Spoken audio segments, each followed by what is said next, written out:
Donc, très très content de vous retrouver. Donc, cette exhortation qui, je l'espère, ne sera pas longue.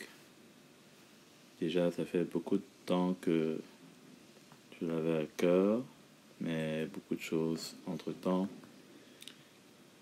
Et je rends grâce à Dieu, peut-être c'est le meilleur moment. Quoi qu'il en soit,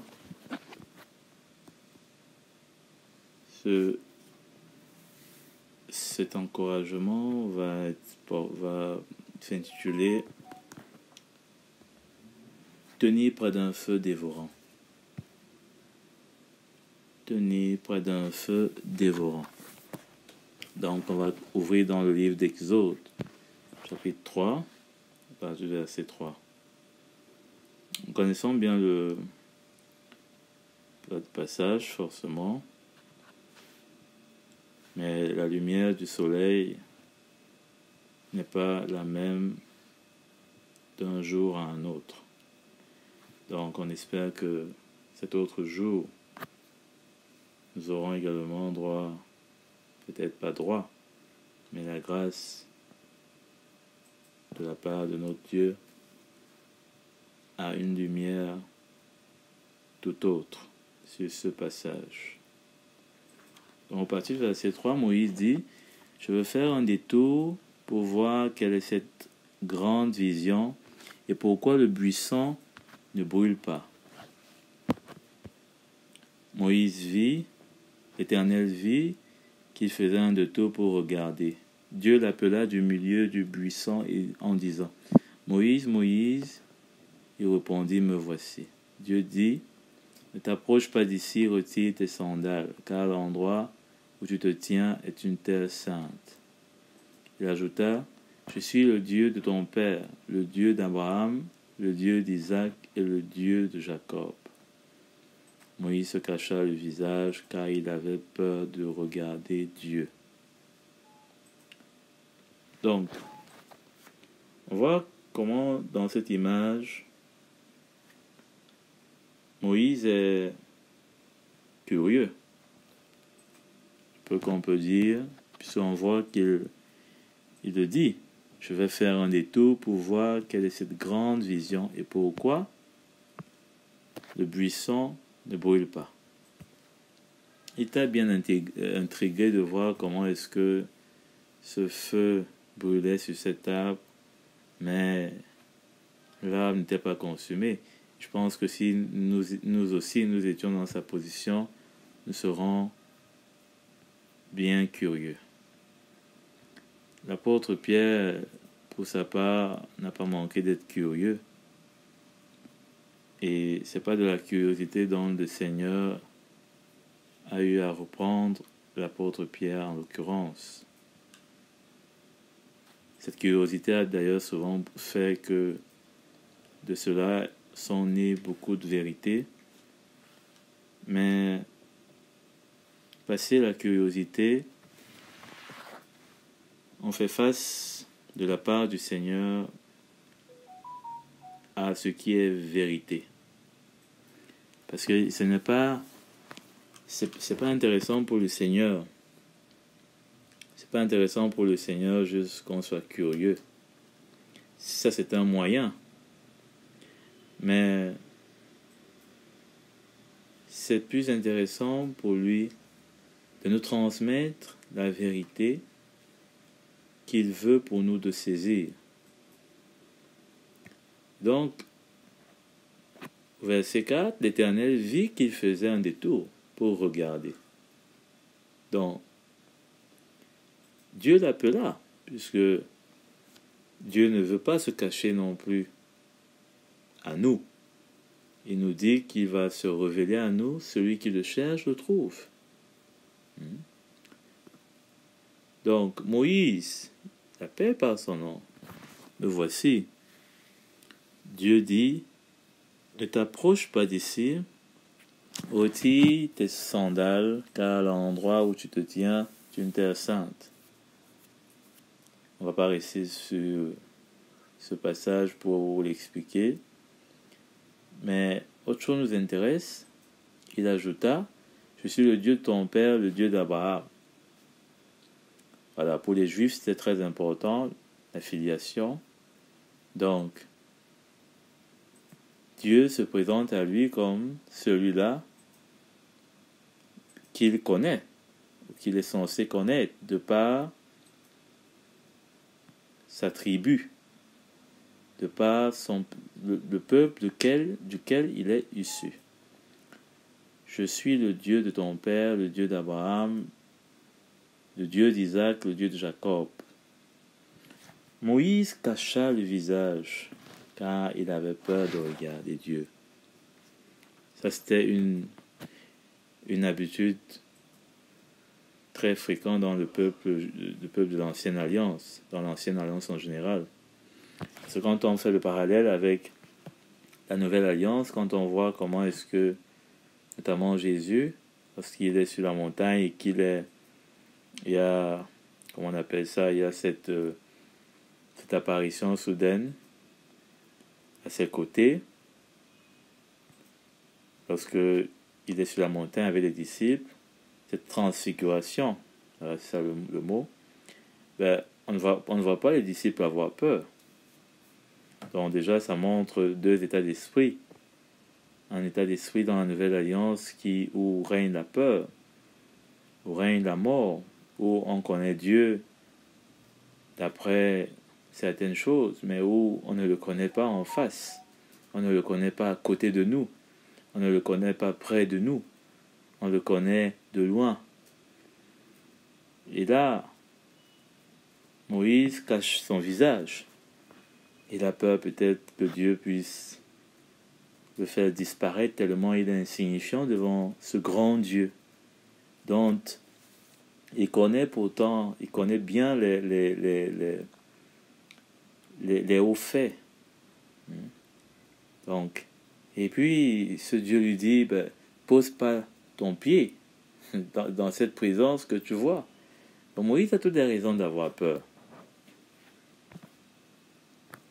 Et nous, dans la Nouvelle Alliance, nous sommes environnés de grâce. Nous sommes environnés de grâce au point où le même Dieu pourtant de cet épisode avec Moïse, pratiquement, on a l'impression que il est un pot de fleurs qui est dans notre maison et qui ne nous fait aucunement peur. Voilà. C'est quelque chose qu'on semble pratiquement maîtriser. Mais pourtant, c'est le même Dieu. Ce Dieu reste toujours un feu dévorant. Ce Dieu n'a pas changé. Et peut-être que c'est nous qui avons besoin de réaliser qu'il reste toujours un feu dévorant. Voir dans Deutéronome au chapitre 9, verset 1. Deutéronome 9, verset 1. Écoute Israël, tu vas aujourd'hui passer le Jourdain pour te rendre maître de nations plus grandes et plus puissantes que toi, de villes grandes et fortifiées jusqu'au ciel, d'un peuple grand et haut de taille, et descendants d'Anak, que tu connais, et à propos desquels tu as entendu dire, qui pourrait résister aux descendants d'Anak? Sache aujourd'hui que l'Éternel ton Dieu marchera lui-même devant toi comme un feu dévorant. C'est lui qui les détruira, qui les humiliera devant toi, et tu les chasseras, tu les feras disparaître rapidement comme l'Éternel te l'a dit. Donc, ce Dieu, pour les Israélites, c'était un Dieu qui consumait leurs ennemis. Qui était fort, qui était puissant, redoutable. Donc, il le connaissait comme un Dieu de miracles, un Dieu de puissance, puisque ici on voit comment est-ce que, au verset 3, il dit « Sache aujourd'hui que l'Éternel, ton Dieu, marchera lui-même devant toi, comme un feu dévorant. » C'est lui qui les détruira. Donc pour les Israélites, c'était la puissance de ce Dieu était envers leurs ennemis, était envers ceux qui devaient être détruits en face d'eux. Mais quand on voit comment est-ce que dans le livre d'Exode, on voit comment Moïse fait la rencontre de ce Dieu-là, ce même Dieu. On a l'impression qu'il y a quelque chose qui transparaît un peu comme différemment. Ce que Dieu lui dit, Dieu l'appela du milieu du buisson en lui disant ne t'approche pas d'ici, retire tes sandales, car l'endroit où tu te tiens est une terre sainte. Je suis le Dieu de tes pères, Abraham, voilà. Et puis, Moïse se cacha le visage, car il avait peur de regarder Dieu.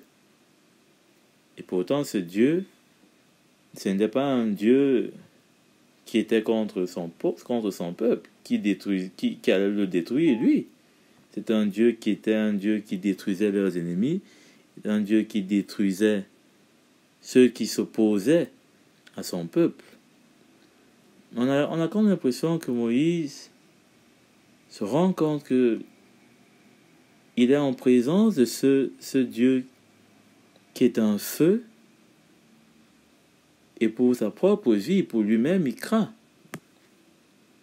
Dans Isaïe au chapitre 6,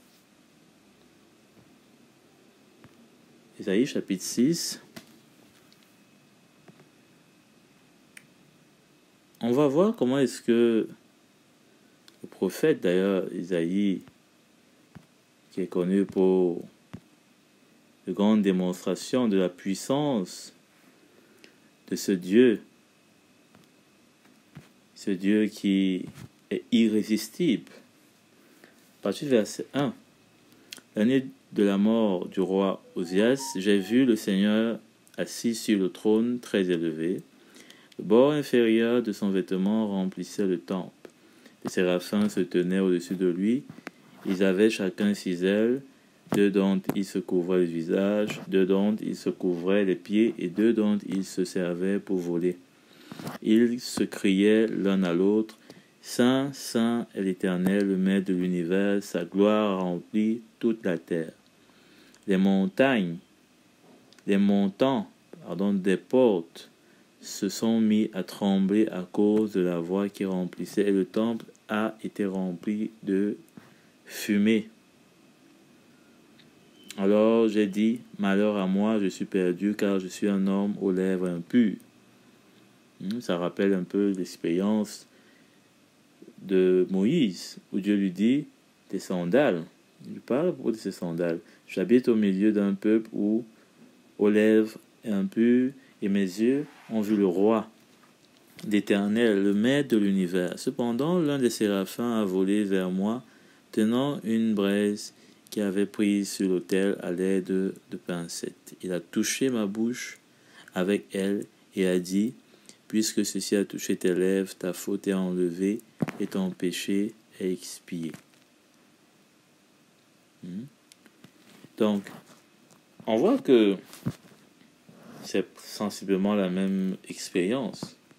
Sauf qu'ici, on voit avec l'expérience du prophète Isaïe, ça c'est lorsque le Seigneur allait l'envoyer, on voit comment le Seigneur prend la peine de le purifier.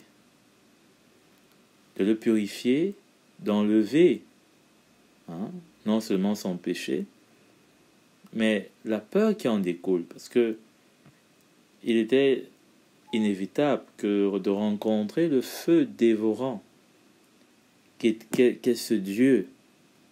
quand on connaissait ses exploits envers les ennemis d'Israël, et quand on connaissait un peu la loi, on ne pouvait pas avoir totalement confiance en soi. Et cela est une chose qu'aujourd'hui, dans la chrétienté aujourd'hui, nous avons besoin de considérer. De ne pas prendre notre salut comme pour acquis. Un salut qui n'a plus de crainte pour Dieu, n'a plus de respect pour Dieu, un salut qui s'affranchit. C'est pourquoi l'apôtre Paul est clair de craindre. De craindre. Pas de craindre comme d'avoir peur, mais de craindre comme d'avoir un respect. Où notamment on voit comment Isaïe dit au verset 5, « Malheur à moi, je suis perdu, car je suis un homme aux lèvres impures. J'habite au milieu d'un peuple aux lèvres impures. » Non seulement lui-même, il reconnaît sa propre faute, mais il reconnaît que même là où il est, ça ne l'aide pas, puisqu'il est au milieu des hommes impurs. Si Dieu, peut-être dans sa colère, voudrait détruire ou aurait voulu détruire tout Sodome sans sauver l'autre, il l'aurait fait. Puisque la question aurait été de savoir qu'est-ce que l'autre faisait dans ce lieu.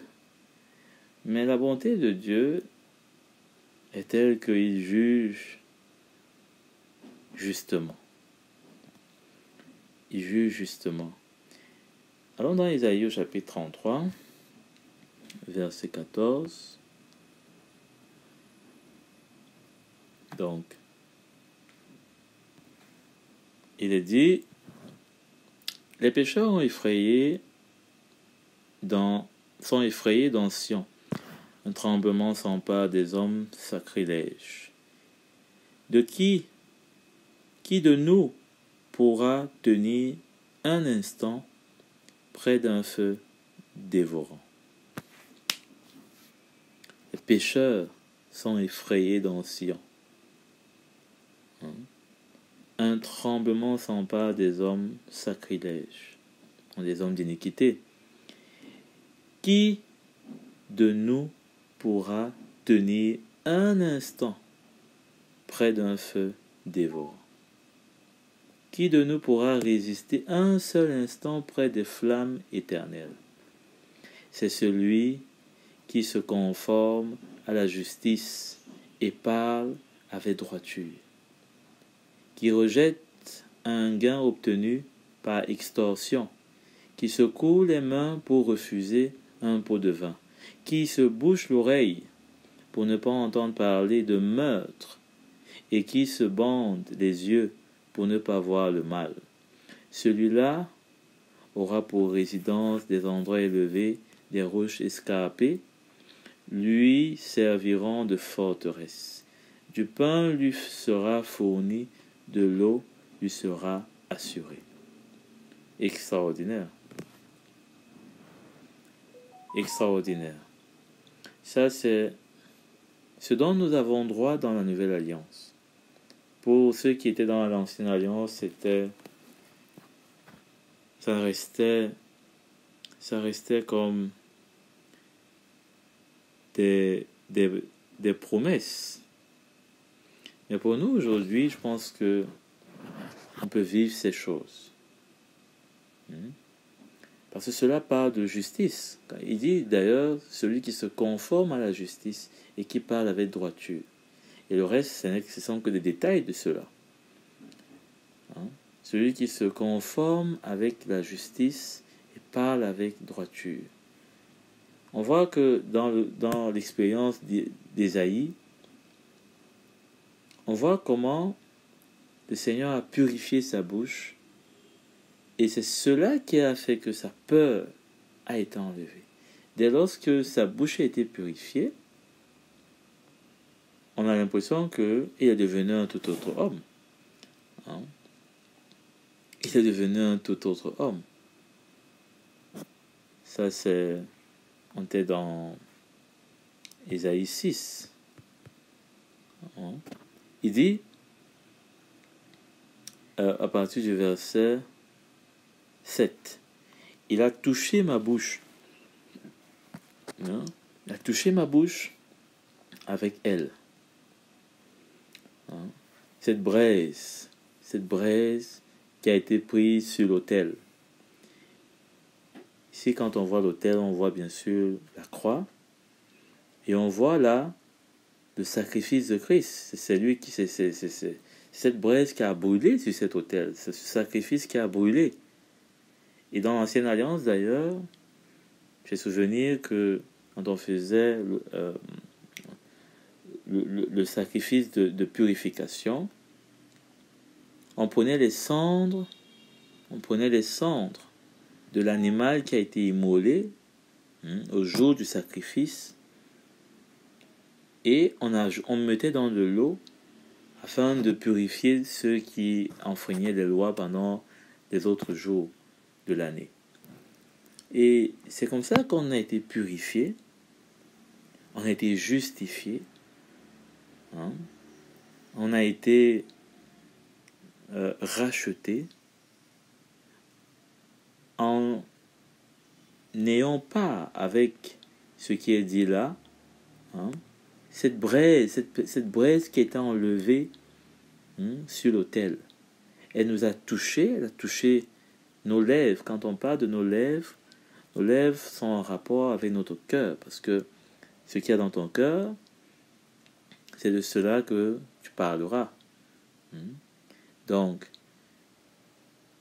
ta faute a été enlevée, et ton péché est expié. Donc, c'est à travers cela que le Seigneur nous fait nous approcher de lui. Puisque sans cela, quand nous repartons dans le chapitre 33, la question est bien posée. Qui pourrait tenir de manière ordinaire, même quand on regarde, qui peut mettre sa main à côté d'une flamme et tenir un instant? Mettre sa main dans une flamme. Qui de nous pourra tenir un instant près d'un feu dévorant? À plus forte raison d'un feu dévorant, c'est-à-dire d'un feu qui ne consume pas ce dont lui-même il est issu. C'est-à-dire que si le Seigneur lui-même, qui est ce feu qui brûle éternellement, cette flamme que personne n'a jamais allumée et que personne ne va jamais éteindre, cette flamme qui est éternelle, cette flamme qui de tout temps brille, il dit, qui de nous pourrait tenir près d'elle un instant? Qui de nous pourra résister un seul instant près des flammes éternelles? Les flammes éternelles. Là, c'est ici, puisque d'ailleurs il dit, vous qui êtes loin, écoutez ce que j'ai fait. Vous qui êtes près, reconnaissez ma puissance. Nous, les païens, c'est nous qui étions loin.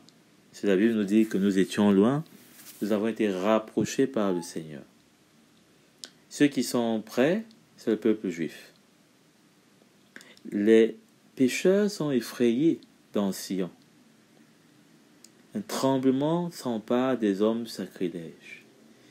Qui de nous pourra tenir près un instant près d'un feu dévorant? Un feu qui ne s'éteint pas. Qui de nous pourra résister un seul instant près des flammes éternelles qui brûlent sans cesse? C'est celui qui se conforme à la justice. C'est celui qui se conforme à la justice. Donc, on ne peut pas on ne peut pas tenir près du Seigneur sans continuer à demeurer dans la justice. Parce que c'est vrai, quand le Seigneur nous a appelés, il nous a justifiés. Il nous a, la Bible nous dit même d'ailleurs qu'il nous a fait justice pour lui, pour Dieu. Christ nous a fait justice pour Dieu. Il nous a rendus justes devant son Père. Mais maintenant, quand cela sera fait, ou si cela a été fait, le Seigneur ne cesse pas pour autant d'être un feu dévorant. Il ne cesse pas pour autant d'être un feu dévorant. Il continue à être un feu dévorant. Et si nous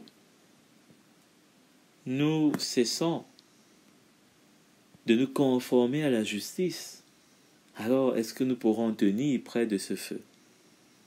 C'est ça la question. Est-ce que nous pourrons tenir près de ce feu? Est-ce que nous pourrons tenir près de ce feu qui consume tout ce qui est iniquité, tout ce qui n'est pas droiture, tout ce qui n'est pas conforme à la justice? On ne peut pas. On ne peut pas. Et la justice que nous avons obtenue, c'est pas une justice que l'on obtient et quand l'on abandonne en route. C'est une justice que l'on doit continuer de porter pour que continuellement nous puissions tenir devant ce feu. C'est pas une justice que nous cessons de porter un jour et que nous pensons que comme un jour aussi nous avons obtenu cette justice, nous pouvons toujours tenir. La suite va d'ailleurs nous convaincre que nous ne pouvons pas tenir près de ce feu si notre justice ne demeure pas avec nous. Allons dans Ésaïe au chapitre 30, Ésaïe 30, verset 1. Elle dit: malheur aux enfants rebelles qui forment des projets en me tenant à l'écart, déclare l'Éternel, et qui concluent des alliances sans se laisser inspirer par moi, accumulant ainsi péché sur péché. Ils descendent en Égypte sans me demander mon avis, pour chercher refuge dans la protection du Pharaon et s'abriter sous l'ombre de l'Égypte. La protection du Pharaon tournera à votre honte, et l'abri trouvé sous l'ombre de l'Égypte à votre humiliation. En effet, ses ministres sont à Soan et ses messagers ont atteint Anès. Tous se couvrent de honte à cause d'un peuple qui ne leur sera d'aucune utilité, ni pour les secourir, ni pour les aider, mais qui fera leur honte et leur déshonneur.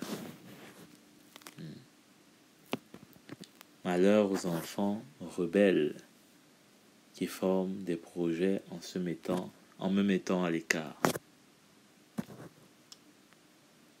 Au verset 6, il est dit: à travers une région de détresse et de désarroi, patrie de la lionne et du lion, de la vipère et du serpent volant, ils portent leur richesse à Dodan, ils portent leur trésor sur la bosse des chameaux pour les donner à un peuple qui ne leur sera d'aucune utilité. En effet, le secours de l'Égypte est illusoire et creux. C'est pourquoi je l'ai appelé le monstre au repos. Maintenant, viens écrire cette parole devant eux sur une table et enregistre-la dans un livre, afin qu'elle reste comme un témoignage éternel pour les jours à venir.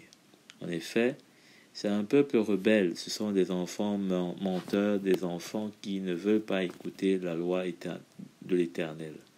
Ils disent aux voyants, n'ayez pas de vision. Aux prophètes, ne nous révélez pas des vérités. Dites-nous des choses flatteuses, révélez-nous des chimères. Détournez-vous du bon chemin, écartez-vous du bon sentier, cessez de nous confronter au sein d'Israël.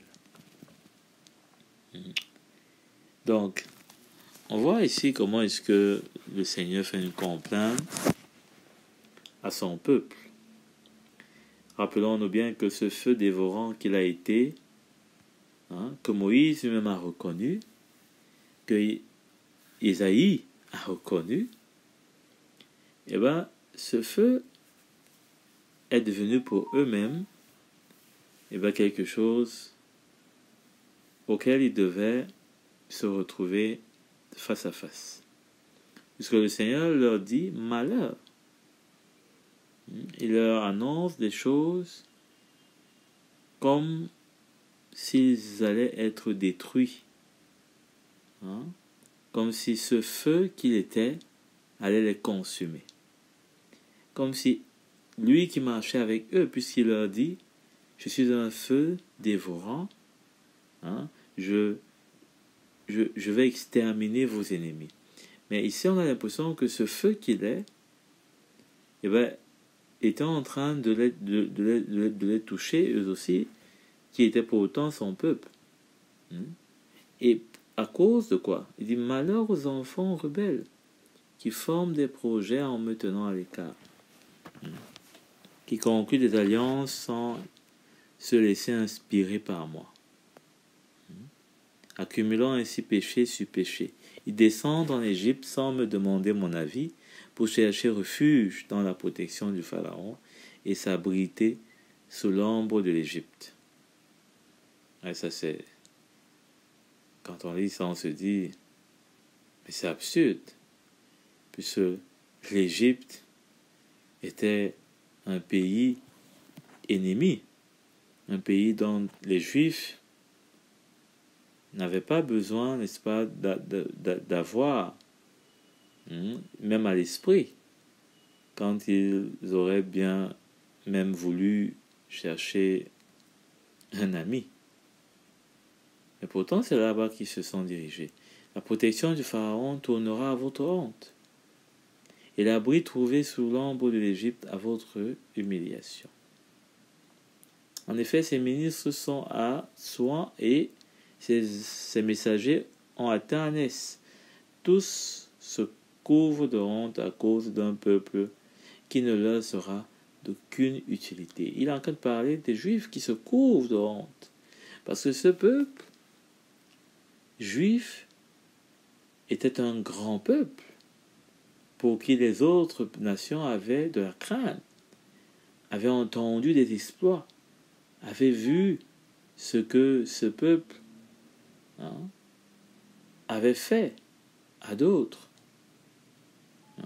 Et en venant auprès de l'Égypte, ils se couvraient de honte, qui ne leur sera pourtant d'aucune utilité, ni pour les secourir, ni pour les aider, mais qui fera leur honte et leur déshonneur. Tout simplement parce qu'ils étaient devenus rebelles envers Dieu. Donc, qu'est-ce qu'ils pouvaient bien s'attendre si ce n'est pas de la honte et du déshonneur?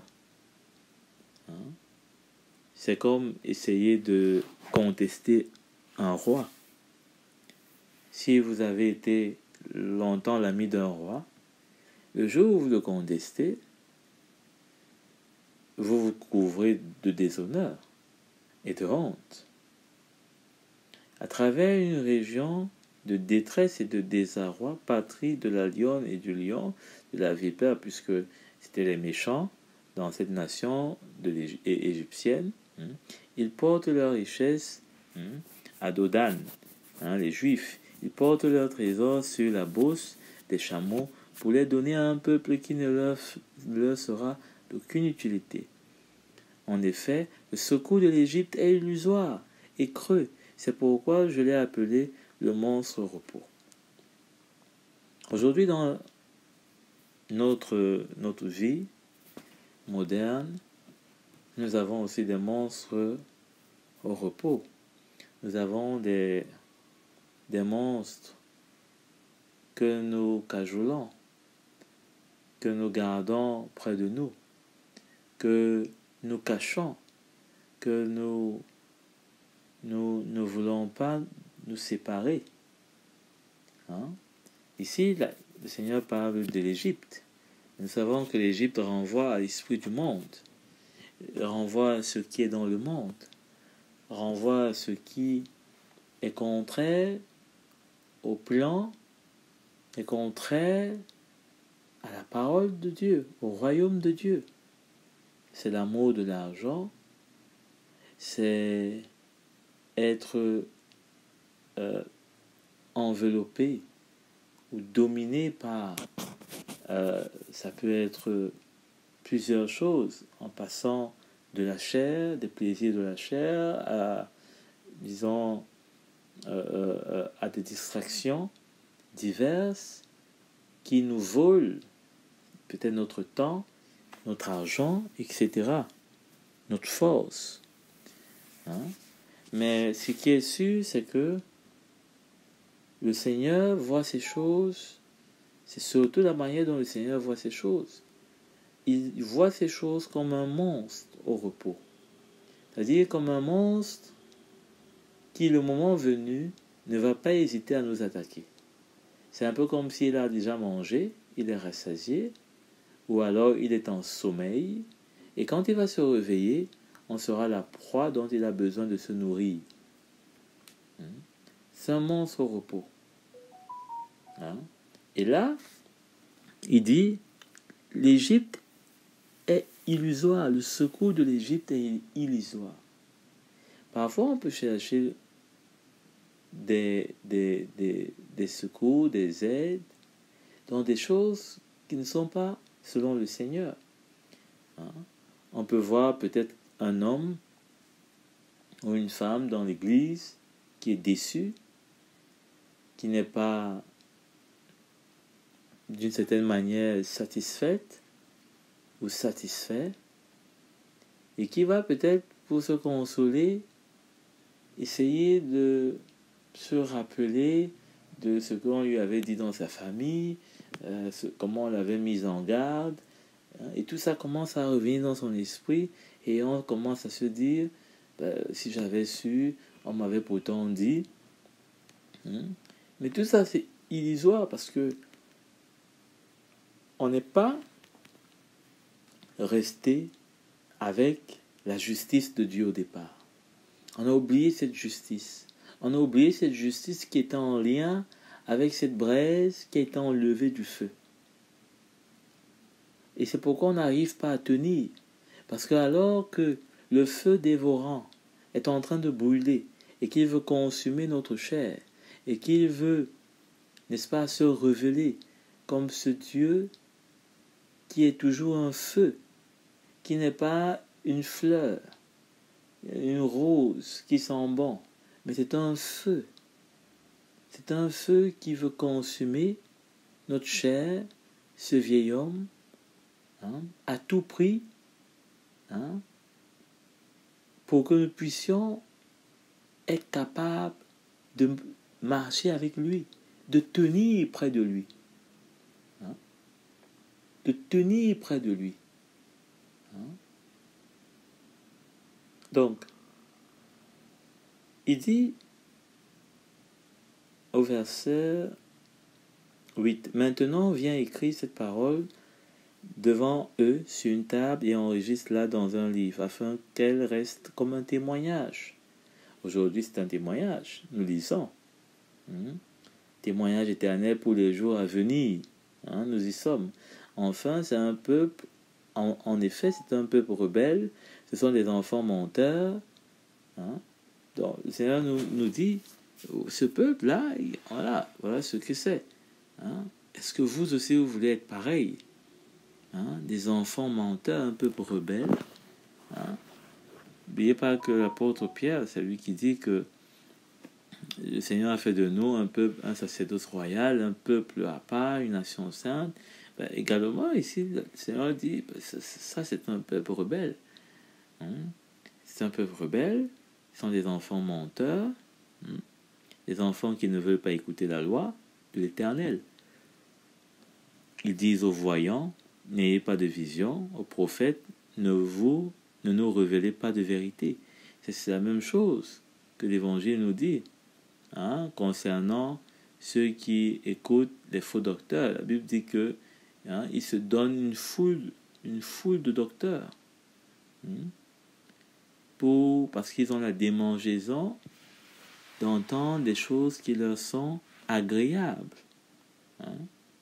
Donc, voilà comment est-ce que quand on ne laisse pas ce feu, cette braise nous consumer, consumer ce qui est en nous, ben on va commencer à nous rebeller, à dire à contester, à discuter. On n'est plus prêt à accepter, à mourir à nous-mêmes, à prendre pour perdant. Hein? Hier, on nous connaissait comme la sœur ou le frère humble.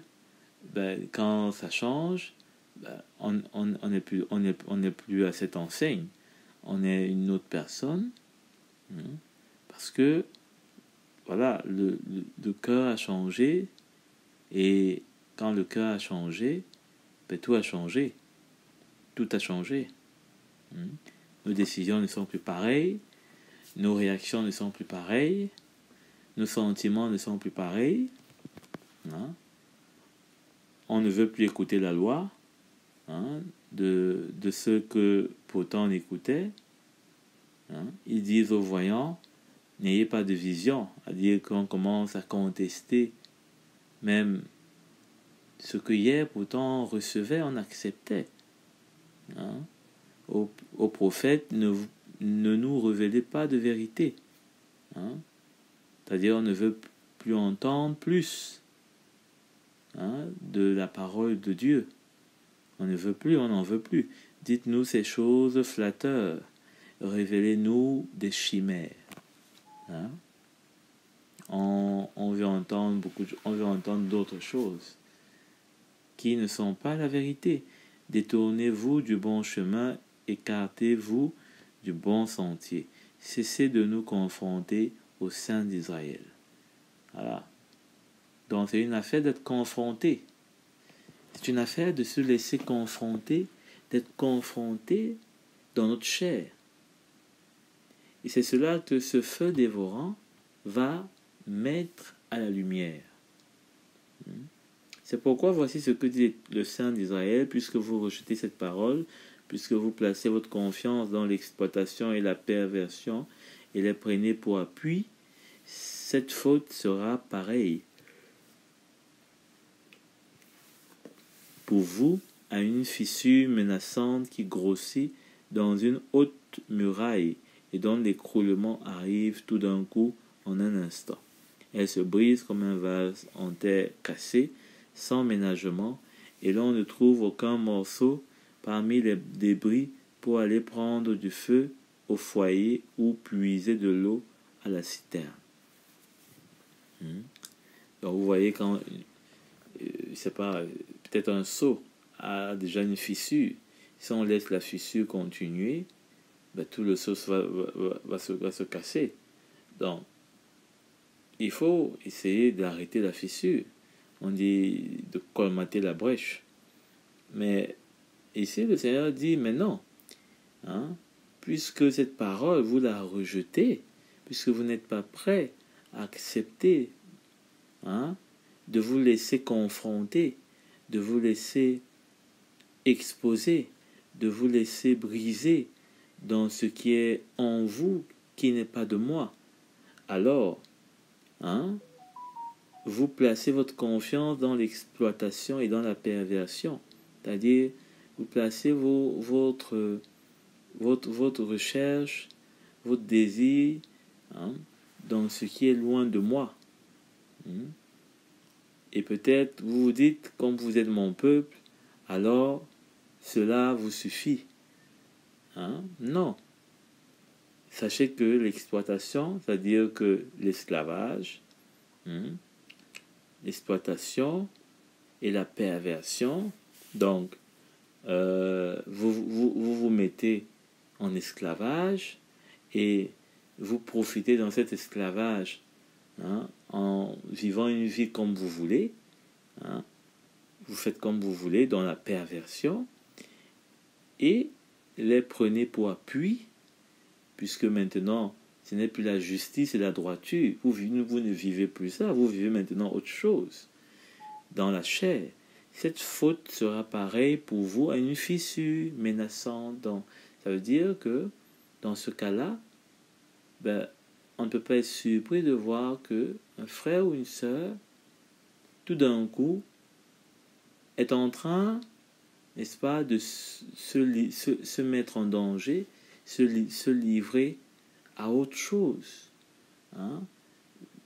L'apôtre Paul appelle ça dans un certain cas, à se livrer à l'ennemi. Hein? Parce que là, la Bible dit que c'est une fissure menaçante. Hein? Une fissure menaçante, c'est-à-dire que c'est pas une petite chose. Hein? Ça vise à détruire. Si c'est la Bible aime bien prendre l'image du vase d'argile. Hein? Du vase d'argile. Ça veut dire que ce vase ne va pas tenir, il va se casser. Il va se casser. Et c'est le rôle ou alors le désir que veut l'ennemi, c'est que les vases que nous sommes d'honneur dans la maison de Dieu, que nous servons dans la maison de Dieu, que nous ne soyons pas utilisables, que nous ne soyons pas efficaces. Que nous ne soyons pas efficaces, que nous ne soyons pas au service du maître qui nous a fait.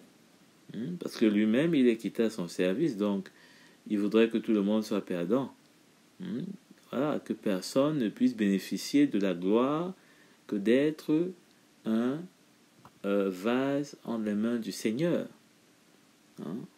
Donc, encore plus être un vase d'honneur, ou un vase d'or, ou un vase d'argent. Voilà, donc, ça c'est le rôle de l'ennemi.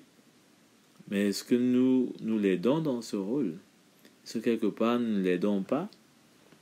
Quand nous ne voulons pas, nous n'acceptons pas, nous résistons à être confrontés à ce feu dévorant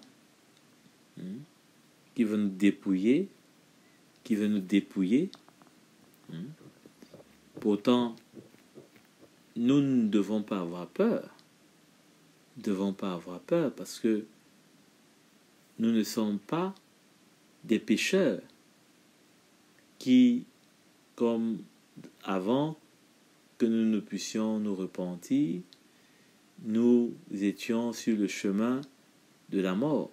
C'est pourquoi, quand nous avons lu tout à l'heure dans Ésaïe, au chapitre 33,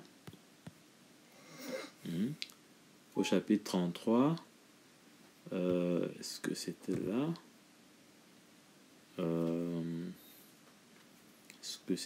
Est-ce que c'était là? Il dit, verset 13 même, sur la terre de mon peuple poussent des buissons épineux et des ronces. Ils envahissent même toutes les maisons pleines de bonheur, la ville joyeuse. Le palais abandonné, le vacarme de la ville a disparu.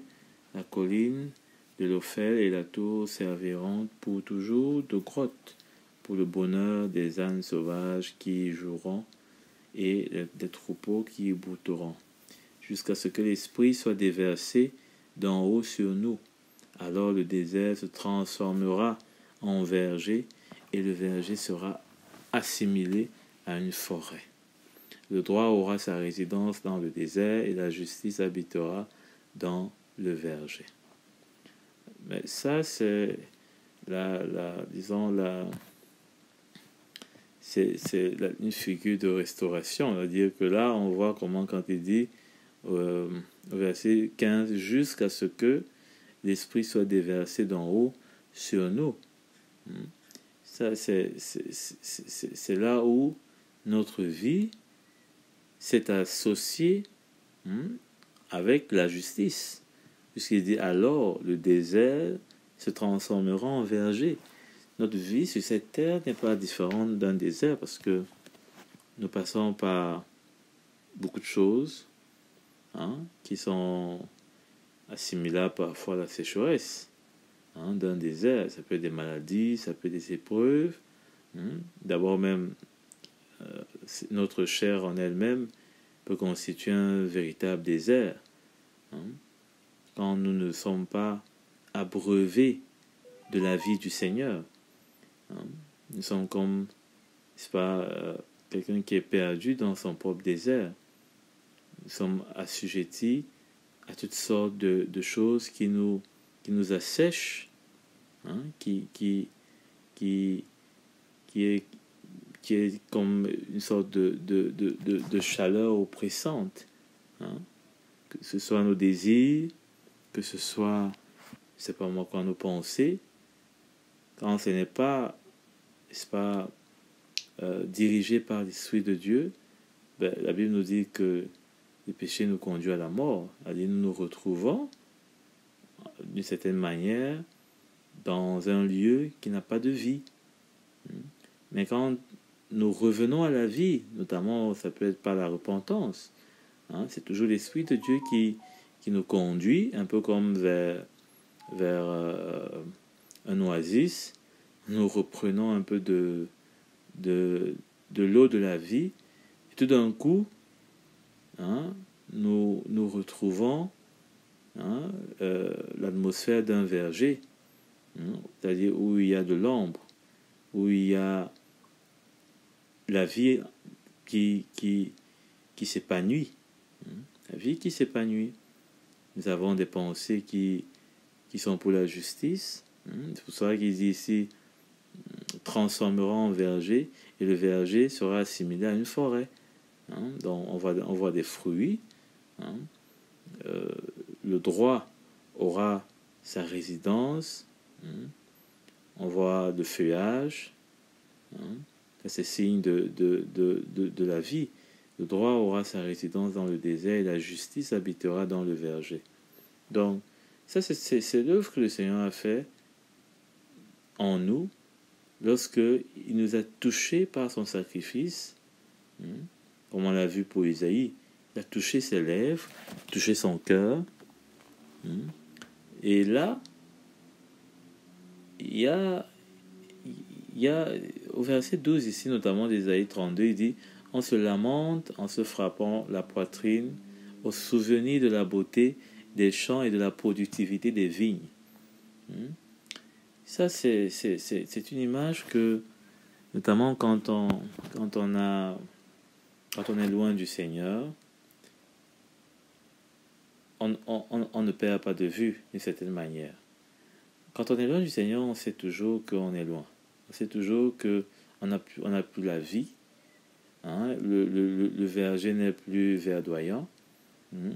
Et il n'est plus productif. Voilà. On sent que on n'a plus les pensées de l'esprit. On est comme asséché. On a seulement nos propres pensées, mais qui ne nous donnent pas la vie. Parce que quand l'Esprit de Dieu vous donne ses pensées, cela vous emmène à acter, c'est-à-dire à faire des œuvres. Et là, vous portez la vie de ces œuvres-là. Or, on peut se lamenter très vite lorsque on a perdu, en tout cas si on en est conscient, à dire d'une certaine manière dans notre cœur, on est attristé. C'est pourquoi ici il est dit qu'on se lamente en se frappant la poitrine au souvenir de la beauté des champs et de la productivité des vignes. Mais le Seigneur ne veut pas qu'on en arrive là. C'est pourquoi il nous appelle quand on lit dans Isaïe 30. Il nous appelle, il dit, revenez, puisque c'est pourquoi voici ce que l'Éternel, puisque vous rejetez. Donc cette sentence est là pour qu'on revienne. Et cette faute sera pareille pour voir une fissure menaçante qui grossit, c'est-à-dire que de plus en plus d'ailleurs qu'on est loin de ce feu, paradoxalement la fissure grossit, et elle est menaçante comme dans une haute muraille, et dont l'écroulement arrive tout d'un coup, en un instant. Et parfois c'est comme ça que tout d'un coup on se rend compte que quelqu'un a pris un autre chemin et n'est plus au milieu de nous et vit une autre vie qu'avant pourtant n'avait pas. Elle se brise comme un vase en terre cassée. Vous voyez bien l'image qui est toute faite sans ménagement. Et là on ne trouve aucun morceau parmi les débris pour aller prendre du feu au foyer ou puiser de l'eau à la citerne. C'est-à-dire que tellement c'est brisé, on ne peut plus rien en faire. Et c'est souvent bien dommage parce que là, celui qui est dans cette position se dit, ne se rend pas compte à quel point peut-être on ne peut rien en faire de sa vie, rien en faire de lui, parce que simplement sa vie est devenue comme ces morceaux dont on ne peut même pas aller prendre du feu, c'est-à-dire des morceaux de braise, ou puiser de l'eau. Vous voyez bien à quel point c'est gravissime, c'est grave, quand on en arrive à ce point-ci. C'est-à-dire c'est pratiquement comme si on a besoin que le potier puisse encore nous refaçonner. Et ça, c'est bien une image qui est très forte parce que dans la Nouvelle Alliance, c'est vrai, on dit, voilà, le salut est acquis, il est acquis. Jésus dit, bien, si on le renie, il va nous renier devant son Père. Mais aujourd'hui, le chrétien se satisfait de ce que, ayant donné sa vie au Seigneur, baptisé, voilà, il ne peut pas perdre son salut. Et c'est vrai, le salut que le Seigneur nous a donné, c'est pas un salut, c'est pas moi qui se perd comme si c'était de l'argent dans notre poche. Mais cette image doit bien nous marquer parce que ici on voit une vie qui est en lambeaux, qui est éclatée, dont le potier ne peut rien en faire. Il ne peut rien en faire. Or, le Seigneur ne veut pas qu'on ait cette vie, une vie pareille, d'un vase qui est en morceaux dont on ne peut rien faire. Donc, ce n'est pas une affaire de est-ce que je perds mon salut, mais c'est est-ce que je suis utile à mon maître. Est-ce que je suis utile à mon maître? Est-ce que mes œuvres auront une récompense? Est-ce que mes œuvres auront une récompense? Ou alors je vais perdre la récompense? Ou alors est-ce que... Voilà. Et c'est vrai, parfois, c'est un peu le dire, l'objectif c'est que je sois sauvé. Mais personne ne sait exactement ce que ce sera que d'être devant le Seigneur au dernier jour. Parce que être sauvé, point barre, la ligne, ça va, c'est satisfaisant pour X ou Y. Personne ne sait exactement ce que cela va être. Si on m'invite à une fête ou si on vous invite à une fête, quand on vous met au dernier banc, on vous met un casque, vous n'écoutez rien de ce qui se passe, vous êtes au dernier banc, on ne vous sert pas de nourriture, mais vous êtes à la fête. Personne ne vous salue, personne ne vous approche, mais vous êtes à la fête. Est-ce que c'est vraiment une fête? C'est une question qui, je crois que chacun peut reprendre pour lui-même. Et pour moi, je pense que c'est être à la fête.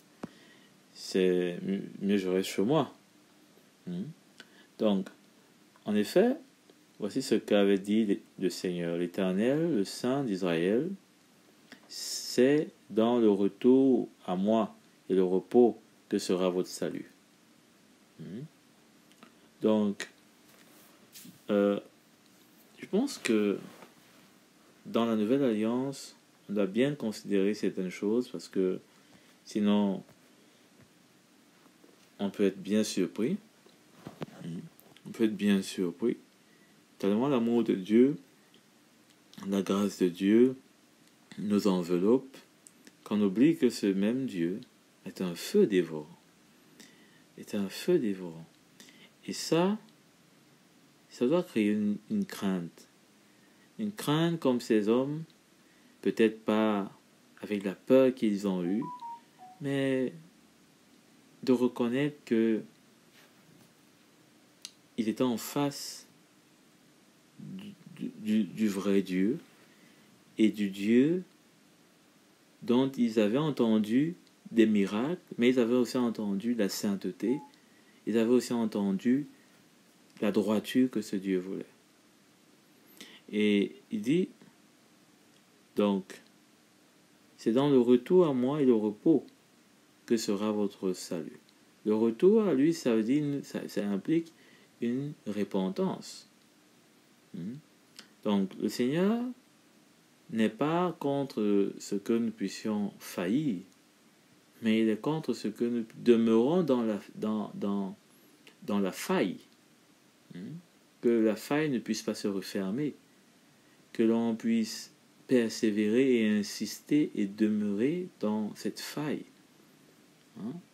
Parce que de cela va s'en suivre qu'il n'y aura pas de repos. C'est-à-dire la faille va nous entraîner dans la menace. La faille va nous entraîner dans la menace. Mais quand il y a le retour, ça veut dire que le potier lui-même peut colmater ce qui a colmaté et le repos s'installe de lui-même. Il n'y a plus rien qui met quiconque en danger. Au contraire, dans ce repos, on trouve la liberté. Parce que ce qui était comme danger, ce qui était comme faille, a été effacé, a été enlevé. C'est ainsi que on peut retourner, ou alors plutôt on peut retrouver l'œuvre qui a été faite par le sacrifice au début. Au début. C'est dans le calme et la confiance que sera votre force. Le calme et la confiance. Mais vous ne l'avez pas voulu. Vous avez dit non, nous nous enfuirons à cheval. Comme si le cheval était plus rapide que les sentences du Seigneur, le jugement du Seigneur. Voilà pourquoi vous vous enfuirez. Nous monterons à chevaux rapides. Nous monterons des chevaux rapides. Voilà pourquoi vos poursuivants seront rapides. 1 millier fuira à la menace d'un seul. Vous fuirez à la menace de 5 hommes, jusqu'à ce qu'il n'y ait plus de vous qu'un reste isolé comme une perche au sommet de la montagne, comme un étendard sur la colline. Voyez à quel point on peut être réduit. 1 millier fuira à la menace d'un seul. Ça veut dire que là, on a perdu tout rempart, toute forteresse, tout ce qui faisait notre force. On est maintenant laissé à nous-mêmes et on n'a plus nos repères. C'est pourquoi on arrive, même ce qui hier n'était pas pour nous une menace devient une menace. Ce qui n'était pas hier pour nous un problème devient tout d'un coup un problème. Il dit, mais cependant, l'Éternel n'attend que le moment de vous faire grâce. C'est là où la grâce, comme l'apôtre Paul dit à Timothée, elle nous enseigne à fuir l'iniquité. Hein. La grâce n'est pas un élément, comme il le dit aux Romains, pour, n'est-ce pas, vivre dans la chair, mais c'est un élément pour fuir l'iniquité. Hein. C'est pourquoi il se lèvera pour vous manifester sa compassion. Sa compassion, c'est-à-dire que vous êtes dans la misère de la chair, dans le désert de la chair, et puis lui vient manifester sa compassion avec sa grâce, qui vous enseigne, comme l'apôtre Paul dit, à fuir l'iniquité. Hein? L'Éternel, en effet, l'Éternel est un Dieu d'équité. Heureux tous ceux qui comptent sur lui. Oui, un peuple habitera encore à Sion, à Jérusalem.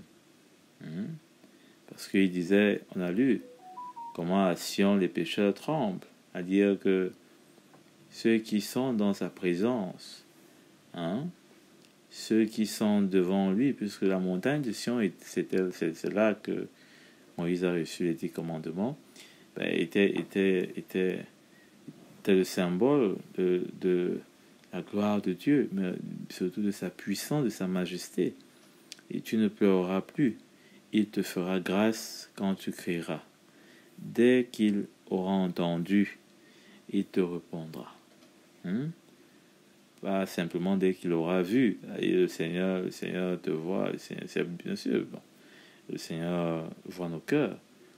Mais il veut surtout entendre ce qui sort de notre cœur. C'est-à-dire cet appel au secours, ce cri où nous sommes finis, où nous sommes nous-mêmes, c'est-à-dire dépassés par notre vie, par notre attitude, et où on crie à lui pour qu'il nous soutienne, il nous relève. Tes oreilles entendront dire derrière toi, voici le chemin à prendre. On dit, là c'est l'Esprit de Dieu simplement qui nous conduit, c'est-à-dire que même lorsque nous sommes égarés, on entend sa voix, il nous parle. Le chemin à prendre, marche-y. La nouvelle alliance, bien sûr, est cette alliance-là qui montre ce que déjà l'ancienne annonçait. Et on peut déjà voir ici les marqueurs de la grâce de Dieu qui est pleine et entière.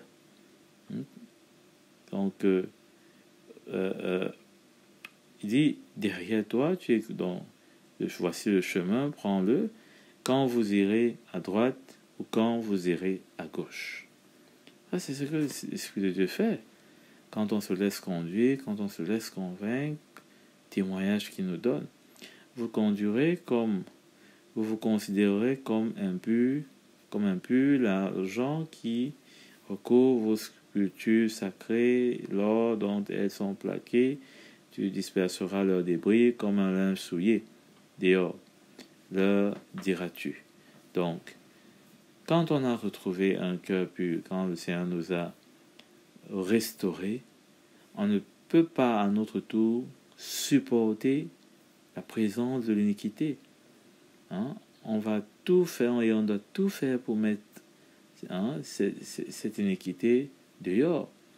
On ne peut pas dire que le Seigneur nous a justifiés et on garde quand même l'iniquité, pas du tout.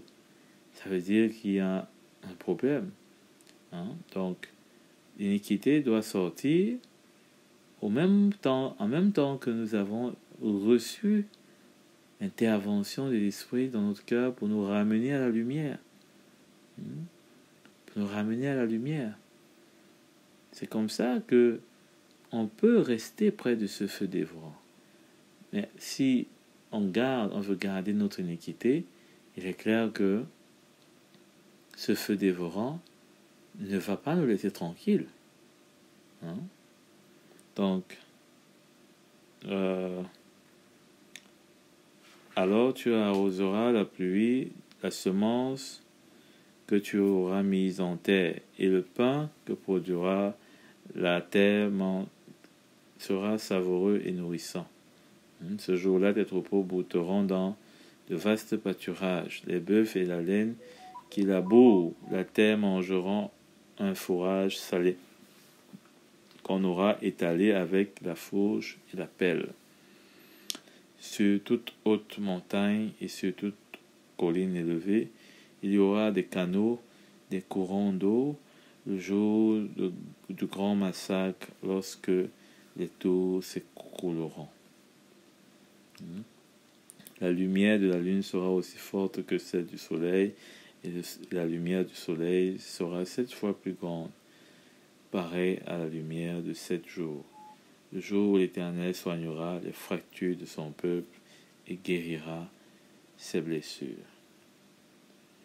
Donc là, nous sommes là en pleine prophétie, mais ce qu'il faut bien remarquer, c'est cette restauration, c'est-à-dire que on voit la vie qui est retrouvée. On voit la vie qui est retrouvée. Et dans nos cœurs, c'est encore plus merveilleux. Quand un cœur est restauré par la lumière du Seigneur, quand un cœur revient à la lumière du Seigneur, c'est extraordinaire, on a l'impression qu'on se réveille d'un mauvais rêve. Et là, le rêve est 1000 fois moins beau que la réalité, parce que la réalité, on découvre que non seulement le rêve était affreux, mais que c'était une fausse réalité. Et pourtant, on y vivait. Que ce soit quand on n'a pas connu le Seigneur, que ce soit quand on a même connu le Seigneur, mais que le rêve nous a encore, disons, mis sous, n'est-ce pas, son emprise. Ce rêve de la chair. La chair veut nous faire rêver. Elle veut nous faire, n'est-ce pas, voir ce qui n'est pas.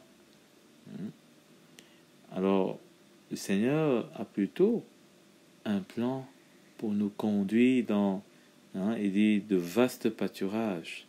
Ça parle de comment il nous remplit de ses grâces. Il nous remplit, n'est-ce pas, de lui-même. Les bœufs et les ânes qu'il laboure. Donc, la terre mangera un fourrage salé qu'on aura étalé avec la fourche et la pelle. Ça montre comment est-ce que le Seigneur est à l'œuvre pour prendre soin, n'est-ce pas, de chaque aspect. Et c'est vrai que même quand on est parfois loin du Seigneur, on dira toujours il prend soin de nous. Mais pour beaucoup de fois, souvent, non seulement dans notre cœur, on est insensible, mais parfois, le Seigneur même, c'est pas lui. C'est-à-dire que nous marchons et nous faisons face aux règles de la nature qu'il a mis simplement en place. C'est-à-dire celui qui travaille, il va récolter.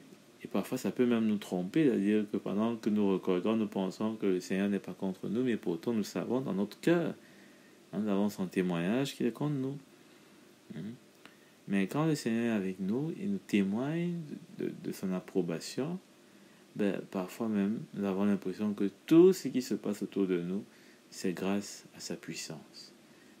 Nous mettons chaque chose à son crédit.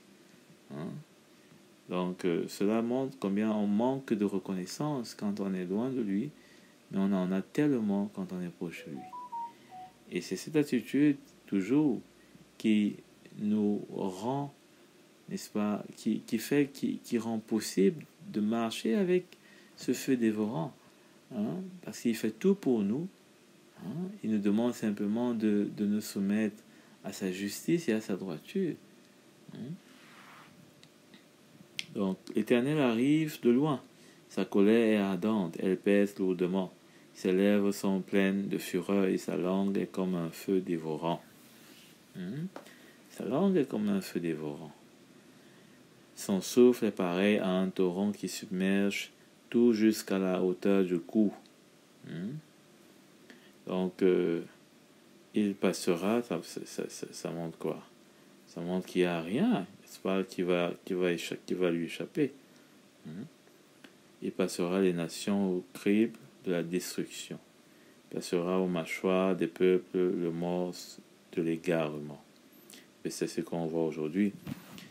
Comment un matin on se lève, on dit à gauche, un matin on se lève, on dit à droite. On dirait un cheval qu'on est en train de tournoyer dans tous les sens.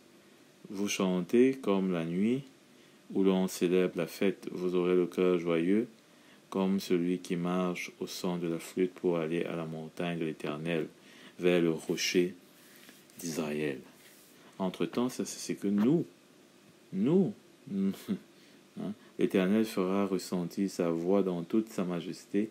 Il montrera son bras prêt à frapper à cause de l'ardeur de sa colère, au milieu de la flamme d'un feu dévorant, de l'inondation, de la tempête et des pierres de grêle. C'est ce qui nous attend dans ces derniers temps. Pierres de grêle, inondation, tempête, on en voit tout ça. À la voix de l'Éternel, l'Assyrien tremblera. L'Éternel le frappera à coups de bâton. Ça, c'est déjà dans le cadre prophétique, eschatologique. Et à chaque coup de bâton qui lui est destiné et que l'Éternel fera tomber sur lui, on entendra les tambourins et les harpes. C'est ouvertement que l'Éternel combattra contre lui. Depuis longtemps, le bûcher est prêt, et c'est pour le roi qu'il a été préparé. C'est un endroit profond et large, son bûcher composé de feu et de beaucoup de bois. Le souffle de l'Éternel l'enflamme comme un torrent embrasé de soufre. Donc, ça c'est bien sûr le jugement que le Seigneur réserve aux nations dans ces derniers jours qui se rebellent contre lui. Mais ce que nous devons retenir pour nous, c'est que nous, en tant que son peuple, nous avons ce qu'il nous appelle, ce qu'il nous appelle, ce que nous entendons de lui, pour que nous puissions, n'est-ce pas, être non pas comme ces nations, être détruits, être emportés par le crible de la destruction, c'est-à-dire comme un vent qui détruit tout sur son passage, mais que nous soyons de ces hommes et de ces femmes à qui, n'est-ce pas, par sa grâce, nous allons, n'est-ce pas, échapper. Donc, comme il est dit que d'une certaine manière, l'enivrement de la coupe de colère de l'Éternel va passer sur tous les hommes, d'une certaine manière, parce que même si on est dans la justice, on est au milieu de ce peuple, et on vit d'une certaine manière ce qui se passe. On peut même subir, peut-être si on est dans certains pays, mais une chose est sûre, la grâce de Dieu est là. C'est pour cela qu'il dit que on a vu comment il parle de nous faire vivre comme un verger au milieu du désert. Nous faire vivre comme un verger au milieu du désert. C'est-à-dire que même si nous voyons tout ce qui se passe, ou alors au milieu de tout ce qui se passe, mais si notre cœur reste droit devant Dieu avec sa justice et sa droiture, nous n'avons rien à craindre. Parce qu'il dit que c'est dans le calme. C'est dans le calme, on va encore le relire. C'est dans le calme et la confiance que sera votre force.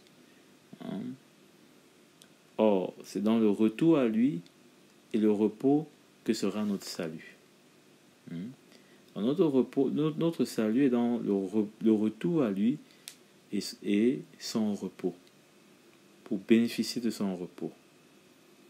Mais notre force est dans le calme et la confiance. Nous n'avons pas à lutter contre quiconque. Nous devons rester avec la vérité du Seigneur, avec sa justice dans nos vies. Et ça sera suffisant pour notre force dans tout ce qui peut arriver. Et le Seigneur reste au contrôle. Parce que nous ne l'oublions pas. c'est lui le feu dévorant. Il n'y a aucun homme, il n'y a aucune situation qui peut se comparer à ce feu. Ce feu est plus grand que tout. Est plus grand que tout. Mais pour nous qui sommes, une fois de plus, dans sa justice, nous n'avons rien à craindre. Au contraire, nous sommes en sécurité près de ce feu. Amen. Alors, je vous retrouve pour la deuxième partie de ce message. Je crois qu'on va s'arrêter ici.